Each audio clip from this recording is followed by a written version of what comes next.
Oi, pessoal, tudo bom? Vamos continuar aqui agora com o nosso último bloco, tratando de aprendizagem significativa, aprendizagem visível e outros temas aí que eu sempre gosto de associar com as teorias clássicas do nosso Ausubel, né? No nosso último encontro, nós falamos sobre o efeito Zeigarnik, né? E dessa vez já discutindo um pouco aí de como que esse aprendizado ele deve ser sempre processual e nunca estagnar, né? De dar por concluído ele. Hoje nós vamos tratar de um outro tema muito importante que vai ser justamente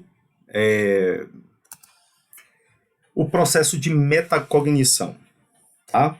O processo de metacognição ele foi inicialmente descrito, né, por John Flavel, né, na Stanford, e ele basicamente ele vai nos dizer que antes de mais nada, tá, o processo mais importante que o indivíduo tem no processo de aprendizado é ter consciência do processo de como ele aprende.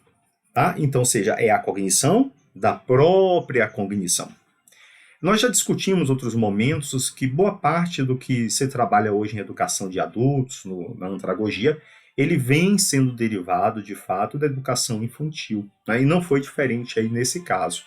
Sabemos que nós temos uma série de particularidades, de diferenças em relação ao processo de aprendizado do adulto, mas ainda nós conseguimos ter muito a que beber dessas fontes dos modelos clássicos aí da pedagogia, inclusive dos modelos trazidos aí por Piaget, como é o caso que o Flávio trouxe, foi um dos pioneiros a trazer isso aí para os Estados Unidos, no desenvolvimento dos seus estudos, tá bom?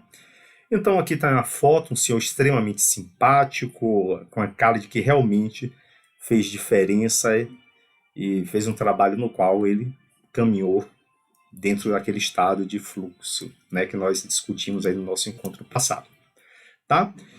Alguns fenômenos, eles acabam interagindo para esse monitoramento, né, para essa consciência da consciência desses aspectos da cognição, tá? Então nós vamos ter 4 fenômenos que eles vão interagir entre si, né? É o conhecimento metacognitivo, né, quer dizer, aquilo que é acerca da cognição, associado a essas experiências, que são experiências cognitivas e também emocionais, tá?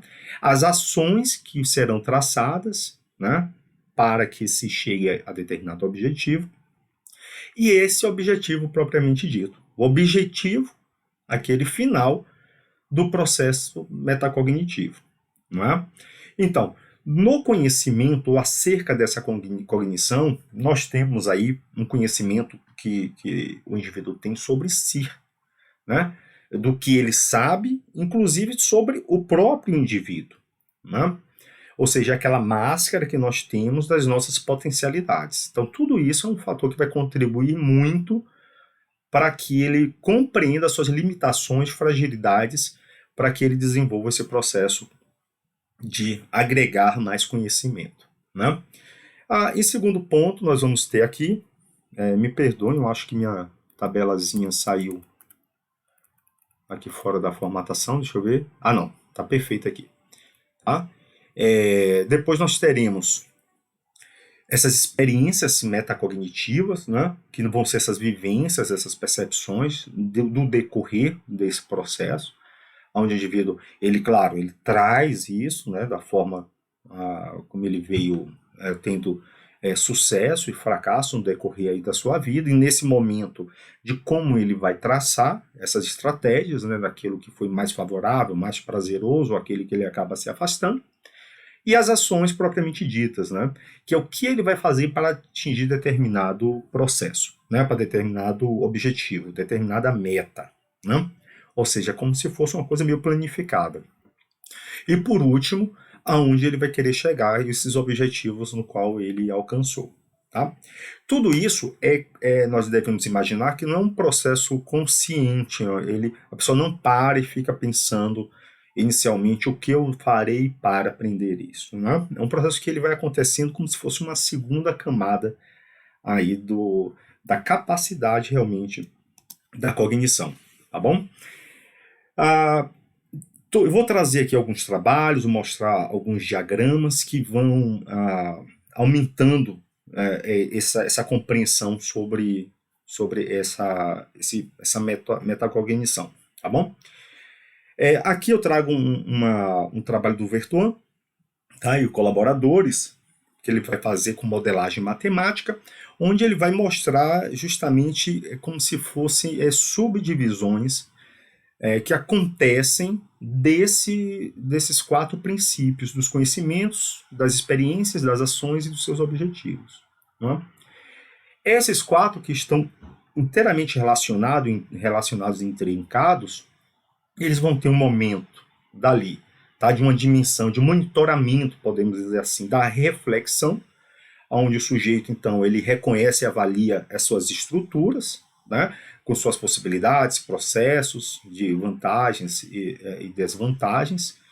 Isso eu estou puxando um outro artigo, tá, que é do Tovar Galvez, eu menciono aqui abaixo no rodapé, tá aqui bem pequenininho, né, você dá um pause, dá um zoom, se você estiver assistindo na sua TV, é fácil localizar. Né? Esse processo da reflexão é extremamente importante. Depois vem um processo que vai permitir regular esses fenômenos. Né? A reflexão, ele vai permitir o quê? O reconhecimento. Tá? Deixa eu pegar meu laser. Pega aqui meu laser. Cadê ele? Aqui. Tá? Esse processo de reflexão, ele vai permitir o reconhecimento. Tá? Conhecer e reconhecer. Vamos usar o marca-texto, porque eu acho que vai ficar melhor. Pronto. O processo de reflexão vai permitir conhecer e reconhecer. Tá? Conhecer e reconhecer. Teremos um processo agora de administrar isso, que já foi percebido, tá? Que já, então, de uma maneira consciente desses tratos, vai começar a julgar esses componentes, que agora passam a ser equilibrados ali nessa balança, para formular qual seria, então, a melhor estratégia para poder você atingir aquele processo do aprendizado, tá? Então, ele vai permitir, essa administração vai permitir uma regulação, regular esses componentes cognitivos. Tá? E por último, nós teremos aí a avaliação, onde o sujeito ele vai avaliar, ele vai validar, né, ele vai avaliar essa implementação da estratégia e vai medir aí o impacto daquilo que foi alcançado. Tá? Então ele tem uma característica de valoração, né? Basicamente avaliação. Tá? Todos esses 3, né, a reflexão, a administração e a avaliação, eles são processos cognitivos, metacognitivos. Agora vejamos o seguinte, vamos trazer, porque isso são, nós não estamos falando como psicólogos ou como grandes educadores, pensadores da educação, é um bate-papo onde nós trocamos aqui experiências e nossas percepções, e claro que sempre eu tento trazer alguma reflexão aí do processo prático, né, para que você reflita, para que você concorde, para que você discorde em algum desses pontos. Se nós pensarmos no modelo que nós temos hoje do ensino superior, quando alguém lhe convida e fala assim, olha, eu vou lhe chamar para poder dar uma aula, você vai dar aula de uma disciplina, de direito constitucional, ou de farmácia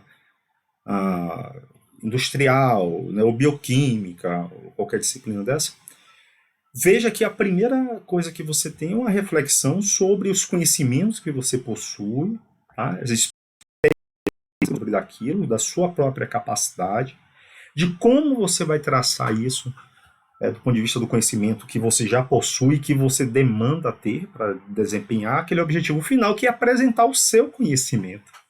Olha só, então a metacognição é a identificação do seu próprio conhecimento a ser apresentado para outrem, não é?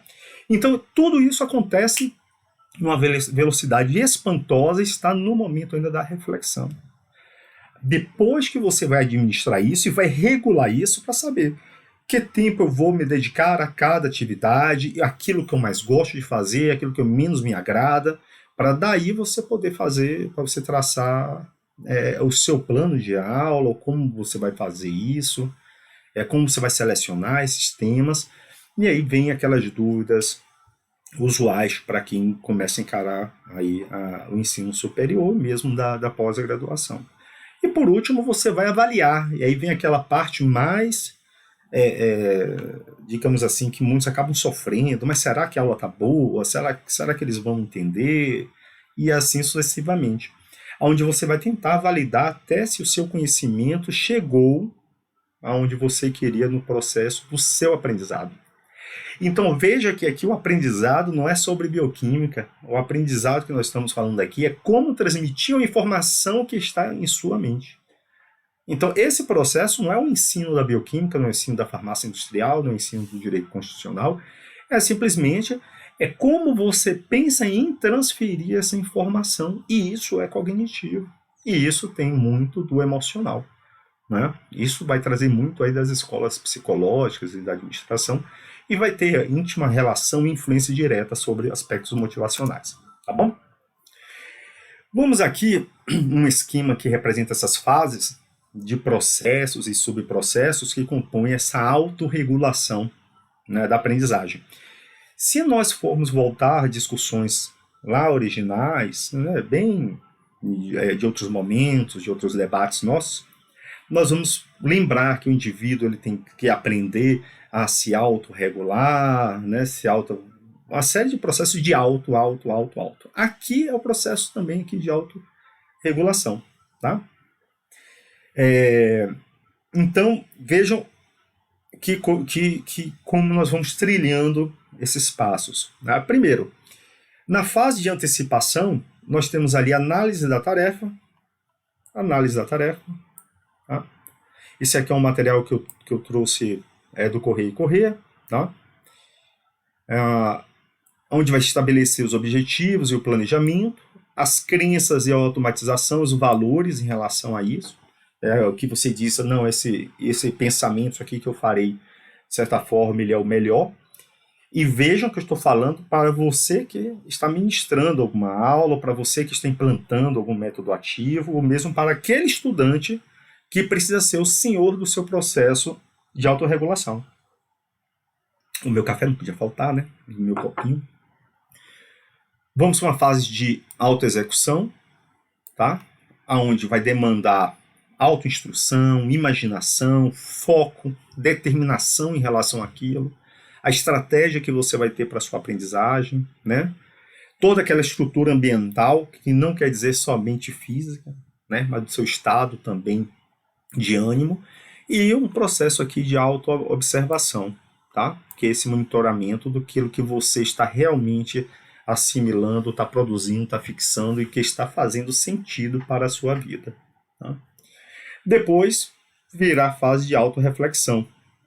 Aí sim, na fase de autorreflexão, nós vamos ter duas vertentes, onde eu quero chegar em uma daqui a pouquinho, em particular para debater um pouco mais profundamente com vocês, que é o autojulgamento, né? Ou seja, eu faço minha autoavaliação, né?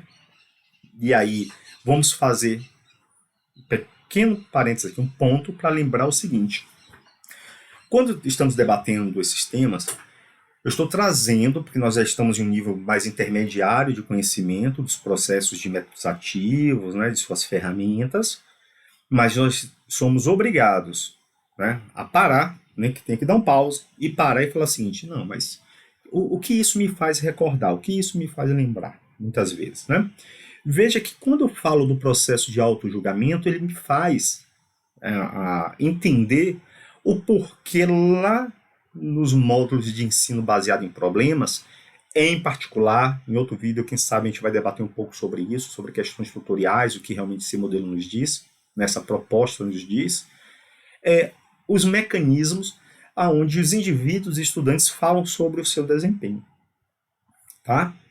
E nisso ele pode também ter autoavaliação, como ele pode atribuir, fazer uma atribuição causal em relação ao seu desempenho, em relação àquilo que ele teve dificuldade ou mais facilidade de aprender. E isso somos todos nós. Né? Nesse exato momento também fico pensando, olha, eu não estou editando, eu estou aqui batendo um papo com vocês, Mas assim que eu desligo a câmera, eu paro e penso, nossa, esqueci de falar isso. Nossa, aquele ponto, Thiago, ali muito relevante. E aí vem aquele sentimento de que eu sei que poderia ser melhor aquele aspecto. E isso aí simplesmente só treino, com mais treino, com mais treino, para que no meu processo de autoavaliação e autojulgamento eu conseguisse alcançar aquilo que efetivamente eu desejaria que eu fizesse, tá? Que eu quisesse. Por último, nós temos um processo aqui de autorreação, tá? Essa autorreação, ela vai vir agora com uma questão de valoração aqui, inclusive afetiva, né? Dizendo, olha, conseguimos chegar ao que nós desejamos, né? Ao que eu desejei chegar. Mas percebam que aqui também eu terei duas situações distintas. Primeiro, o que eu preciso que o outro me diga que eu consegui e aquilo que eu sei que eu consegui, tá? E entre esses dois vai ficar uma coisa chamada avaliação, que é isso aí que gera o temor, gera o pânico, porque ela foi distorcida historicamente com o passar do tempo, apesar de que hoje ainda continua extremamente útil para determinados objetivos, tá? Mas quando eu desconsidero a opinião do outro, eu desconsidero que alguém irá me avaliar, mas eu me conseguir satisfazer pelas minhas demandas, tá? A minha autorreação ela vai ser genuinamente satisfatória por causa do quê?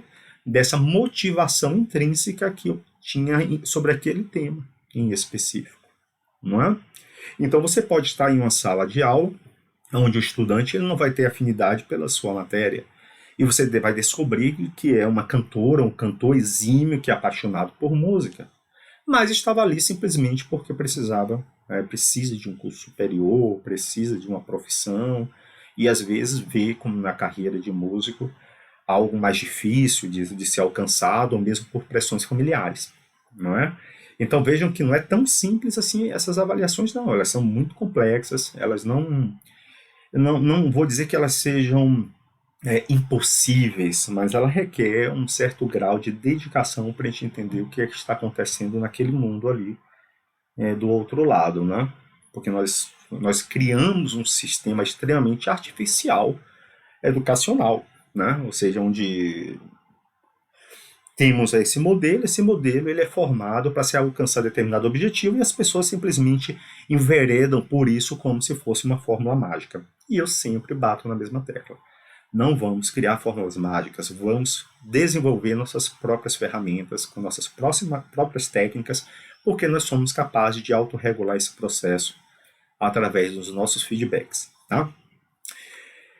Falando ainda de autorreação, o que mais me chama a atenção nos dias de hoje são as fases de autorreflexão de caráter adaptativo ou mesmo defensivo, tá? E eu vou passar um tempo muito interessante sobre isso com vocês aqui hoje, né? Para que a gente sinta que existe também coisas muito interessantes por trás do que a gente simplesmente está acostumado a dizer de que ou não estudou ou porque não teve interesse, tá? O Correr, nesse material dele, eles trazem, tá, algumas falas de alguns estudantes que eu transcrevi por serem muito oportunas, né? Eu lendo ali o material deles, e eu fiz, nossa, isso aqui, ainda mais porque está em língua portuguesa, então nós temos aí, a maioria dos nossos materiais de estudo, infelizmente, estão em outras línguas, desenvolvidas em outros países, mas eu conto com você, para você desenvolver também os nossos estudos com as nossas populações, inclusive de adultos, né? E ele conseguiu obter da transcrição, né, de algumas dessas falas, da sua pesquisa, os seguintes textos, né? Vejamos, né? Tudo que o professor gostou e solicitou de nós alunos fizéssemos, eu fiz. Eu fiz a maioria das atividades que o professor determinou, como ler os textos e ver os vídeos. Não planejei nada de diferente, apenas fiz o que realmente era para fazer. Não li e nem assisti nenhum material complementar para esta disciplina, né? Então, é esse perfil de que nós estamos aqui, que foi enquadrado nessa fala, eu posso dizer a você, nós consideramos, já por isso, ser um bom estudante, não é? Ou seja, aquele que cumpre as funções que estão sendo ali delegadas.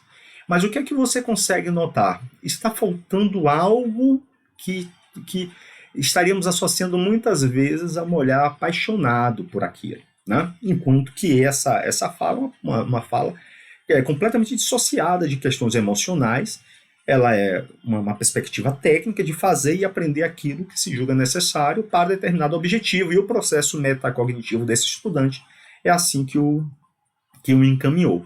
Tá? A outro, que eu achei muito interessante, que ele trata assim: prefiro prestar atenção nas aulas enquanto o professor fala. Ou seja, tipicamente é nosso modelo passivo, né, de educação, que é o que predomina hoje. Eu prefiro mais as aulas convencionais, então. Eu não participava dos debates em grupos com os colegas. Dessa fala, o que é que eu tirei analisando o artigo deles? Que existe, ou conhecido lá pelos psicólogos, né, na teoria social cognitiva, como, eu não sei, tá? Me perdoe, meus amigos psicólogos, eu não sou psicólogo, tá? Amo a profissão de vocês sabem disso. Aprendo muito com vocês. Mas o que eu chamo, o que eu consegui, o que eu aprendi, pelo menos, chamado de déficit da aprendizagem vicária, né? Ou seja, os indivíduos aprendem quando observam as ações dos outros. Se não acredita que o resultado observado seja positivo, ele pode optar em não produzir determinado comportamento, né? Porque todas as evidências para um bom desempenho vem sugerindo que nesse modelo de educação em coletividade, a instrução entre os pares, o diálogo, ele vem trazendo benefícios muito seguros. E uma das coisas que tem que ser trabalhado é a questão da oralidade desse estudante, a poder falar com as suas próprias palavras aquilo que ele aprendeu. Tá? Então, o que eu chamei isso aí de uma situação típica de déficit de aprendizagem vicária. Tá bom? E uma terceira fala, me perdoe se eu estou falando um pouquinho rapidinho, né? Porque às vezes dão 19, 20 minutos, e nem todo mundo consegue hoje parar, né? Com a fluidez das comunicações, consegue parar e relaxar e assistir um vídeo. Não parei para pensar sobre as minhas ações durante a disciplina. Fiz as coisas que eram para ser feitas como eu sabia fazer e faço sempre, né? Ou seja, um ensino automatizado, mecanizado, onde está claro que não existe o processo metacognitivo. O indivíduo não está pensando muito nessas ações que ele tem de um aprendizado, daquele... Olha o método, lembra da taxonomia de solo? Eu trago aqui mais uma vez. Né? Será que o indivíduo que consegue simplesmente fazer as coisas pelo fazer, porque tem determinado objetivo, esse objetivo é um objetivo muito primário, que é passar, né? De ano, ou ser aprovado ou não ser reprovado, que é o mais comum, né? Não é a questão de só ser aprovado, é o medo, é a punição de ser reprovado. Será que o processo, houve consciência de como ele aprende, e nós podemos alcançar na taxonomia de solo um nível mais abstrato de percepção e transformar aquele aprendizado em algo mais fluido, né? E isso, você sair daquela zona comum de conhecimento e você ter aí sim um prazer trazido pelo conhecimento, né? Conhecimento que muitas vezes, no caso das crianças, não é opcional, né? Mas no caso dos adultos, muitas vezes é escolha desse adulto. Ele desejou estar ali, ele quer fazer aquele curso, pouco importa, ele não foi obrigado a fazer o curso, ninguém está algemando ele ali naquela sala. Podem haver razões externas, né, que o pressionam em uma questão mais subjetiva mental, mas não é algo coercitivo, como muitas vezes acontece, ou no caso é como acontece, da nossa obrigação, inclusive constitucional ali, de manter as crianças instruídas, porque toda criança tem direito ali à educação, à saúde e assim sucessivamente, tá? E aí, por último, a fala: o que eu fiz foi suficiente para eu passar, né? Então isso aí já diz tudo, é fazer o suficiente. Então, fazer o suficiente é fazer sempre as mesmas coisas e nós não podemos aí também atribuir que houve um processo metacognitivo de compreender a extensão da responsabilidade que nós temos aí para da metacognição, algo que eu não vou tratar aqui, chamada de uma metaconsciência. Né? O metacognição aqui, ela já nos traz o retorno que a gente espera, e a metaconsciência, né, que nós vamos lançar isso para uma forma de pensar muito mais libertária, muito mais que não tem nada a ver com questões ideológicas, mas muito mais humanizada, ela dificilmente vai ser alcançada, tá? Que é a consciência de si mesmo, a consciência do seu papel, a consciência da sua função, a responsabilidade do porquê está ali, não é? Da questão das suas máscaras ali como professor, como estudante. Então essa metaconsciência, a todo momento ela está sendo bloqueada, ela está sendo limitada, e estamos nos sentindo cada vez mais pressionados de não desenvolver esse potencial interno nosso. Então, eu gosto muito dessa frase do Jean-Paul Sartre, que vai falar sobre autorreação adaptativa, né? Ele não vai tratar sobre isso, mas estou dizendo como uma autorreação adaptativa, que ele vai mencionar que o inferno são os outros. Né? Projetamos nos outros a nossa realização. Ou seja, o inferno sempre são os outros. A partir do momento que eu não tenho vou voltar aqui um pouquinho, tá? Olha aqui a autorreação adaptativa. A partir do momento que na fase de autorreflexão, a minha reação ela é decorrente de uma não satisfação plena daquilo que eu esperava, eu posso desenvolver aí uma questão de transferência de culpa como um mecanismo adaptativo, um mecanismo de autodefesa, tá? Que isso acaba prejudicando o processo real da evolução e do aprendizado. Eu vou trazer aqui dois slides que o Eugênio Mussac ele comentou e que eu li há um tempo atrás em um voo, uma revista, gosto muito dessa revista, Vida Simples, né? Então ele fez um artigo ali na Vida Simples e tal. Lembrei disso, pesquisei e trouxe para vocês. Que é a seguinte anedota, né? Com Galileu. Galileu observava, pensativo, os restos de um ovo estatelado na calçada da Praça dos Milagres, né? Onde fica a Torre de Pisa.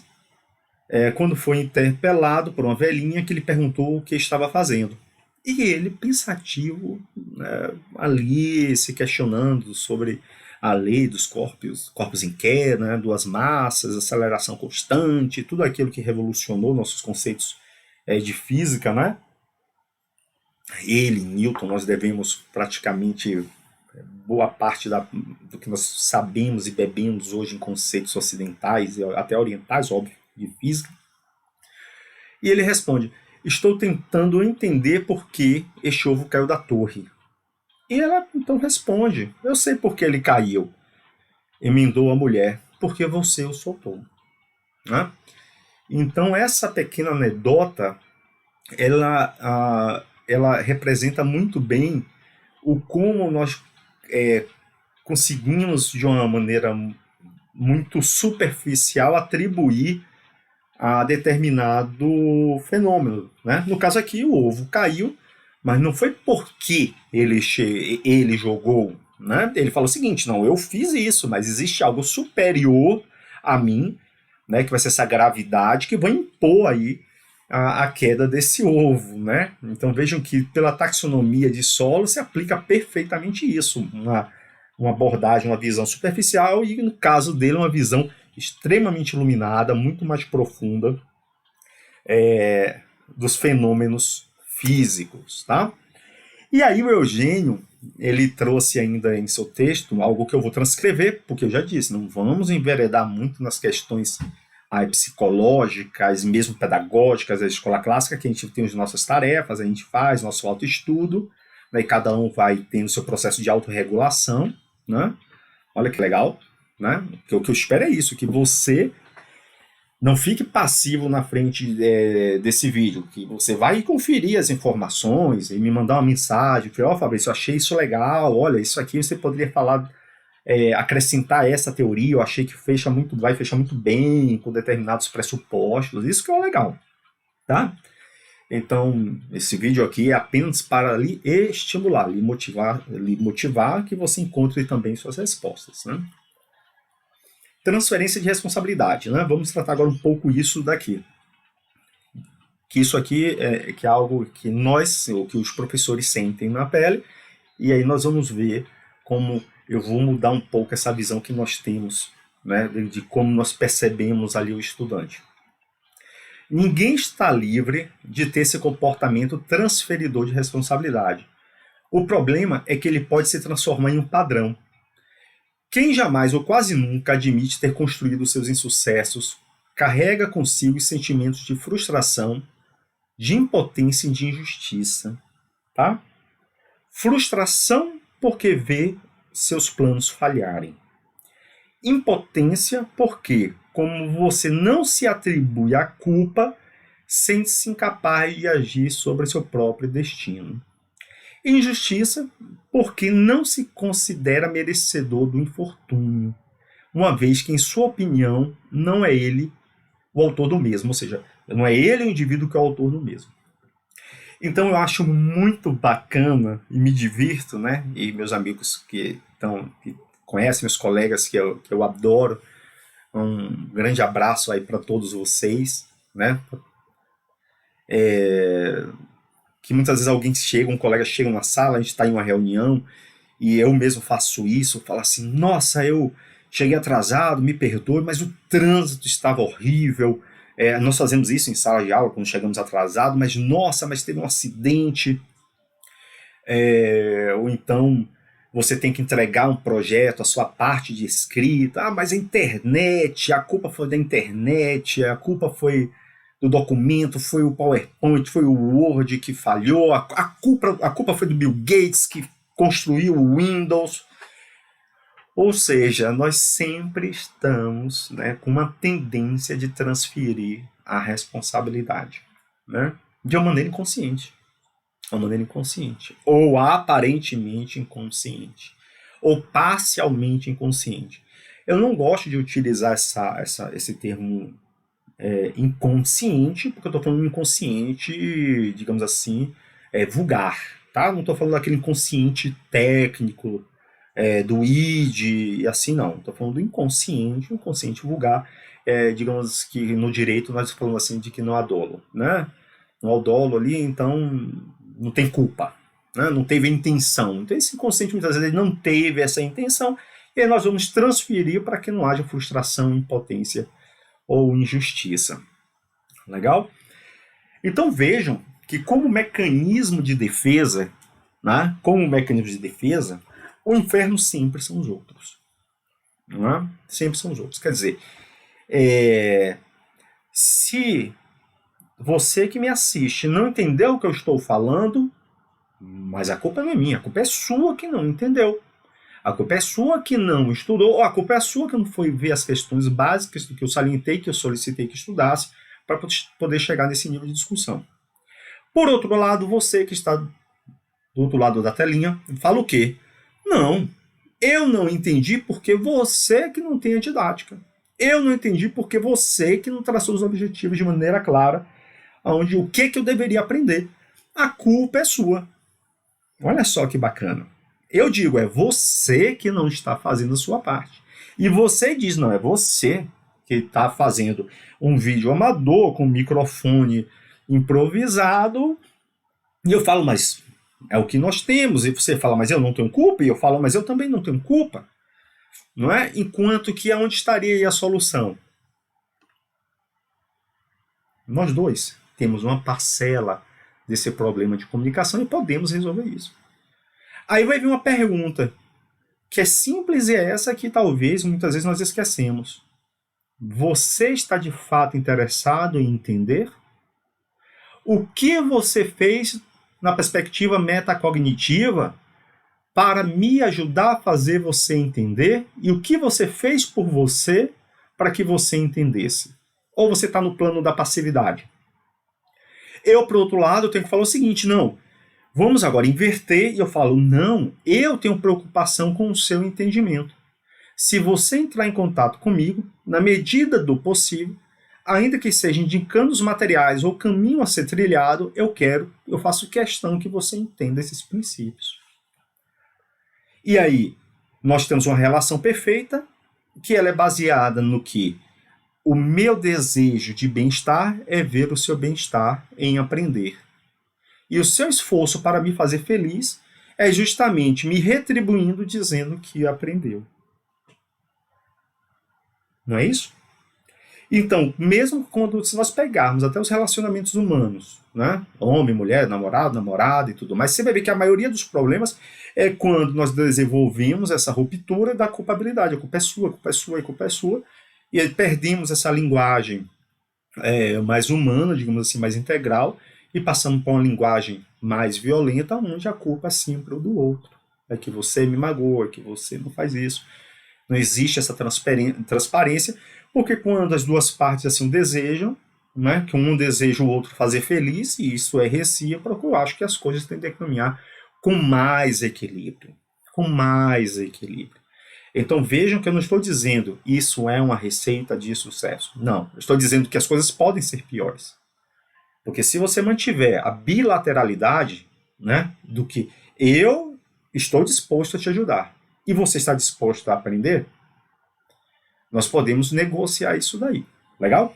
Então, primeira coisa é que essa transferência de responsabilidade não é uma coisa que não é um fenômeno que só acontece com você, isso acontece comigo, isso acontece com todo mundo, e nós temos que ter muita tranquilidade em ver que o processo é isso. Tá? Claro que isso vai variar, isso vai ter uma íntima relação com o processo de gratidão, né? Então, a depender da classe social, do meio familiar, da cultura, do que é pré-estabelecido os acordos, isso pode ser com maior tensão e menor tensão. Né? Quanto maior a tensão, menor a gratidão. Quanto mais a gratidão, nós aí podemos juntos trilhar esse caminho. Né? Eu sou grato por você aprender e me ajudar a aprender, enquanto você é grato por eu oportunizar, está dando uma oportunidade de estar discutindo com você e você também está me retribuindo. Né? Então a gratidão é uma palavra-chave nesse sentido. Mas quando nós vamos tocar nessa ferida, né, é como se fosse observar o lado oculto da Lua. O processo metacognitivo, nós veremos que ele está sempre ligado, como o Platão trabalhava, com o mundo ideal, né, da elucidação dos processos, e a parte mais obscura, aquilo fica um pouquinho de canto. Né? Eu já acho que não, acho que nossa meta é transcender isso, é tentar reconhecer um pouco mais esse lado oculto da Lua.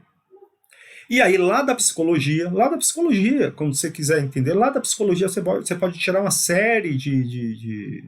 E mais uma vez, olha, desculpa meus amigos psicólogos, né, as pessoas que às vezes vão me ouvir, colegas da área de psicologia, que estudam, até psicanalítica. Luiz Henrique, um beijo para você. Pamela, um enorme beijo para você também, amiga muito querida, Dani, muita gente da psicologia, da psicanálise, gente maravilhosa. Desculpe aí se eu esqueci algum de vocês. Mas muita coisa vai estar ali envolvida, né? Então, dentre esses aspectos tem a negação, né? Você recusa em aceitar essa realidade. Então, você não estudou, né? Você não se preparou, estou falando aquele que vai fazer um concurso, ou mesmo um estudante, e ele não quer ver, porque é doloroso ele ter que aceitar que ele realmente não é merecedor. Eu costumo dizer que de uma maneira ainda que dura, dizendo assim, é uma forma de corrupção da meritocracia. Né? Ou seja, o indivíduo quer ser reconhecido e valorizado sabendo que de fato ele não era merecedor daquilo. Né? De fato ele sabia daquilo. Então, a negação em aceitar essa realidade, esse médium foi muito ruim, ou eu não estudei para essa prova, ou eu não me preparei direito para aquela aula, isso faz parte desse processo. Claro que do ponto de vista lá freudiano e tudo mais, isso é muito mais profundo, tá bom? Deslocamento também pode acontecer, e isso é relativamente comum, né? Eu vejo muitas vezes as frustrações e coisas que alguns estudantes trazem, de problemas inclusive familiares ou financeiros, e eles vão ter que jogar ali, naquele momento da sala de aula, toda a sua raiva. Eu coloquei ali frustração e impotência, tá ali impotência, tá, gente? É impotência, por favor, tá? Sai digitando. Angústia, ele vai jogar ali com o sarcasmo, com a ironia, ou querendo aparecer, como nós dizemos, e isso também eu estou falando, mesmo os professores vão também ter esse deslocamento, muitas vezes passam situações em suas vidas de não reconhecimento, e uma vez que estão em sala de aula, eles querem ali realmente ofuscar o brilho dos estudantes, e muitas vezes eles se menosprezam, eles acabam, propositadamente, acabam gerando algumas tensões, tá? Não estou dizendo que estamos imunes, a partir do momento que sabemos disso, nós não estamos imunes disso. Todos nós vamos passar por isso, porque são questões de valoração, tá? Então, eu não posso comparar hoje o que nós vivemos com o que eu vivi há 20 anos atrás, né? O que nós falávamos e brincávamos, até para que o estudante tivesse facilidade cognitiva de associar uma piada ou algo há 20 anos atrás, hoje passa a ser, muitas vezes, até politicamente incorreto. Tá? Então, muitas vezes a gente está falando de algo e o estudante está interpretando de uma outra forma. Né? Ou então, entre colegas, a gente faz um comentário querendo determinado objetivo, mas aquele que está ali como ouvinte está com seus filtros, ele também pode perceber de uma outra forma. Né? Mas não é o caso aí do deslocamento. Tá? Isso aí vamos dizer assim, são equívocos ali, problemas da comunicação. Né? Porque os padrões vibracionais de entendimento, eles são diferentes. Legal? Então, a resposta para a parte desses problemas, aí eu vou trazer isso para um pouco da contemporaneidade, né? Quem gosta aí de seguir ali a resiliência humana, fica aí o agradecimento, sempre traz uma mensagem bacana. Tirei essa imagenzinha deles. Que todo esse processo que nós sofremos ou que nós passamos, tá? De transferência, de culpa, de aceitação, por isso que eu disse que esse ponto eu ia tratar um pouco mais, vai ter também os seus mecanismos de consciência, né? E um desses mecanismos também é essa resiliência que está tão hoje sendo destacada, né? Então a resiliência é como a capacidade de cada indivíduo lidar com os problemas, superar esses desafios, resistir a essas pressões, tá? De estresse, de choque, sem entrar em um curto-circuito psicológico, né? Simplesmente agora com um processo de vitimização, né? Assim, a culpa é do mundo, a culpa é do professor, a culpa é dessa universidade, a culpa é da política, do município, do Estado, e nós teremos adultos cada vez mais frustrados e com queixas e reclamações, e isso não leva a lugar nenhum. Né? Então, nós temos que fazer a nossa parte, ter a consciência desse todo, e nós, mesmo assim, também temos que suportar ali as situações onde nós podemos não ter uma boa avaliação pelos contratantes, ou pela sua instituição, ou por parte dos estudantes, e você vai ter que continuar tomando o seu foco, tomando as suas decisões mais corretas possíveis, buscando ser feliz com o que você tem, com o que você possui. Claro, não quer dizer que você não vá ambicionar mais, é óbvio que a ambição faz parte da natureza humana, mas não é viver na intenção disso, é você ser grato e ser pelo que você tem.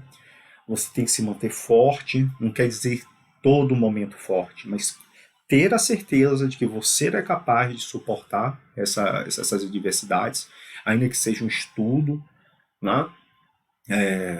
Meus amigos sabem, eu já ficava até 2, 3 horas da manhã tendo que estudar e trabalhar e assim vai.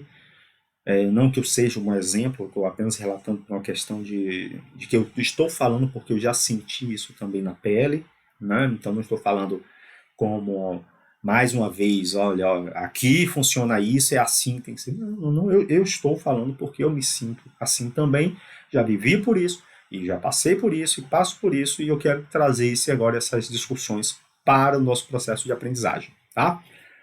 Errar sem medo não quer dizer perdão, errar sem medo não quer dizer consciência de errar por querer errar, tá? Esse errar sem medo é não carregar essa culpa pelas tentativas que muitas vezes foram falhas, principalmente as tentativas em ser feliz, em fazer algo certo, continuar persistindo, aprendendo, não deixar que justamente esses estressores que nós discutimos lá de Erskine Dodson vá decaindo naquilo, afetando o seu aprendizado, invariavelmente vamos ter também uma certa dificuldade às vezes. Gratidão, tá? Gratidão por tudo. Gratidão pela sua presença, pela minha presença, pelos familiares, pela alimentação, por estarmos passando uma fase difícil no Brasil e ainda termos condições de estar aqui, tendo um bate-papo, né, estar conversando. De outra forma, talvez eu não tivesse nem tempo de poder parar para abrir e tentar aprender uma nova tecnologia, sabendo que, né, a gente não teria esse momento de discussão nos corredores, ou em uma aula, ou em uma sala, ou em um curso, né? Continuar trabalhando, porque trabalhar naquilo que você gosta faz muito bem, é um estado de espírito que deve ser sempre preservado. E aí, fica aí o pessoal aí, a questão de se alimentar bem, o pessoal fit aí, que sabe melhor do que eu nisso, eu me alimento, né? Muito bem quando eu sou convidado para poder almoçar e jantar aí na casa dos meus amigos, tá? Mas não tenho esse dom da culinária não, tá? Ter atitude, ser ético, aí alguns desses itens bonitinhos que eu achei essa imagem bem bacana de uma vida com resiliência, tá bom? Seguindo aí agora a reta final, já falamos um pouquinho sobre essas questões mais sensíveis, lembrando que tudo que você fizer no processo metacognitivo, busque as evidências, tá? Então, em uma série de artigos fáceis de encontrar na internet, consulta aí o PubMed, vai lá no Cielo talvez você não encontre muitos, mas certamente lá no PubMed, né, você vai encontrar, que é o site lá do NCBI e tal, você vai encontrar uma série de estudos mostrando que tudo isso que nós estamos falando e tratando, de fato, auxilia no processo do aprendizado, né?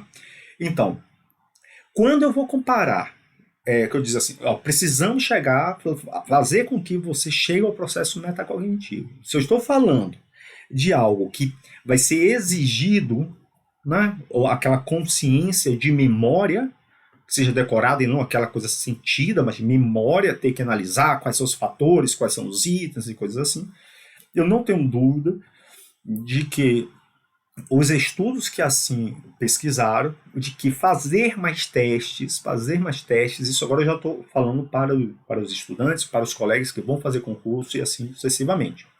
Fazer mais testes consolida essa memória de longo prazo de uma maneira muito mais eficaz do que simplesmente fazer resumo, ficar reestudando suas notas, ou mesmo o livro, tá? Ah, mas eu não consigo, eu acho que não tem problema, pode ser uma exceção, tá? Eu tenho um colega em especial, um grande amigo meu, o Marcelo Feitosa, um abraço também para o Marcelinho, né, autor do livro Direito Médico comigo, que é Medicina Baseada em Evidência, o Direito Baseado em Evidência, né? O Marcelo, ele simplesmente lia muito, e o conhecimento dele na área jurídica é formidável. Mas ele é uma exceção, ele não precisa fazer muito teste. A capacidade de leitura dele é muito acima da média, normal, tá? Então ele tem uma capacidade, ele cresceu justamente com uma base de leitura muito sólida, tá bom? Mas a regra, estamos falando de uma distribuição normal, a regra é, primeiro, incentive a avaliação. Incentive aquela avaliação formativa, né? Onde o indivíduo utiliza os testes, as avaliações para poder aprender. O erro, ele é importante, né? A questão do errar, de consolidar essa memória, tá bom? Outros artigos, eu trouxe uma aqui da Science, de 2008, também mostrando isso, né? Porque às vezes fala assim, mas a Memory é uma grande revista, mas a Science, então, também. Então, se não fossem coisas muito consolidadas, nós não estaríamos aqui colocando para vocês, dizendo, olha, uma das mensagens finais, não tenha medo de avaliação. Não tenha medo de ser avaliado e não tenha medo de fazer avaliações. O que você tem que pensar é que você tem que ressignificar a avaliação como mecanismo de feedback, tá bom? E aí, Para encerrar, vou voltar aqui na aprendizagem visível com o John Hattie, que ele vai, né, no final ali dos seus estudos, ele fala o seguinte: eu tenho observado muitos profissionais que trabalham como líderes motivacionais, fazendo com que haja uma transformação daqueles indivíduos em empresas ou em escolas, fazendo com que um novo grau de energia e compromisso de determinado componente ele seja importante, né? O que ele vai chamar então de líderes transformacionais. No estudo do John das meta-análises, ele viu que isso também tem algo positivo, né? Tem um valor de D de 0,11. Porém, quando ele foi comparar com aqueles indivíduos que garantem através das avaliações o seu impacto do seu ensino e do estudante, né? Ou seja, aquele processo da aprendizagem visível, né? Eles têm um selo de qualidade, eles conseguem visualizar o que eles estão fazendo, como que está impactando isso aqui nos estudantes, e não é simplesmente aplicando ali o teste, é se corresponsabilizando pelo processo ali de aprendizagem. E nós vimos que em termos de métodos ativos, nós temos várias ferramentas, né? E aí sempre menciono, né, a instrução por pares, né, que eu posso discutir novamente em um outro vídeo, como também nós vimos hoje o ensino sob medida. Tá? Sim, o ensino sob medida, por que não? O ensino sob medida, simplesmente, você vai fazer o quê? Olha, tá assistindo isso daqui? Isso aqui é um preparatório. Nós vamos nos encontrar depois e eu vou avaliar o seu grau de conhecimento sobre isso que nós estamos aqui apresentando. Sim? Então, a partir do momento que você assistiu, que você estudou, né? E aí eu consigo avaliar isso daqui de acordo com o seu grau de erro ali de um questionário ou da escrita que você fez, eu posso retomar desse ponto exatamente reforçando aqui aquilo que talvez não tenha ficado muito mais claro. É o ensino sob medida. O ensino sob medida ele vai ter essa relação de pré-aula mesmo. É você formar aqueles subsunsores necessários para que o indivíduo chegue a um novo nível de compreensão, né? E aí nós vamos entender o porquê muitas vezes, se eu quiser utilizar isso daqui para um nível de avaliação, para avaliar simplesmente se ficou muito clara a diferença entre líderes transformacionais e instrucionais, eu posso simplesmente falar, olha, faz a questão e eu novamente eu vou fazer uma prova, e se você quiser saber o conteúdo da prova, quiser revisar, vai assistir lá o vídeo, dá um like, se inscreve, dá um joinha, né, como minha filha brinca, e ser utilizado como esse material de construção desse subsunsor. Porque uma coisa é certa, se você nunca ouviu falar sobre isso, nem que de uma maneira passiva, né, não chegando naquele nível de metacognição que nós queremos, o fato de você ter assistido isso, você já foi pré-sensibilizado para esse conhecimento. A extensão disso, o grau de sucesso de você desenvolver essa temática, depende também de você. Tá? Então, esse líder instrucional, realmente vão ser essas intervenções deliberadas, né, destinadas a melhorar o processo de ensino e aprendizagem. Não podemos carregar a culpa aqui, né, em relação ao professor que tem ali as suas convicções do estilo clássico das aulas, que eu particularmente adoro, né? Eu tenho coisas que eu acho e vão continuar sendo fundamentais, um grande professor passar a sua impressão sobre determinado problema, abre nossa cabeça e faz chegar a voos mais altos, não é deixar o indivíduo sozinho no processo de autoaprendizado, né? Porque aí seria um autodidata, nós não estamos falando disso, né? E também que é crucial que os professores aprendam sobre o sucesso e o fracasso de suas intervenções, né? Então, os professores que são estudantes de seu próprio impacto são os professores mais influentes em elevar os resultados dos seus alunos, tá bom? Então, nós vamos ficando por aqui, encerramos então esse 9º bloco, tá? Se você perdeu algum, basta voltar aí nos vídeos, e eu vou encerrar com a frase que eu tenho dito muito, que é: não podemos mudar o mundo, nem despertar a paixão da aprendizagem em todos, mas podemos nos manter como eternos aprendizes, que em sua essência acredita poder melhorar a si pensando no outro, tá bom? Então, um grande abraço para vocês e vamos nos vendo brevemente.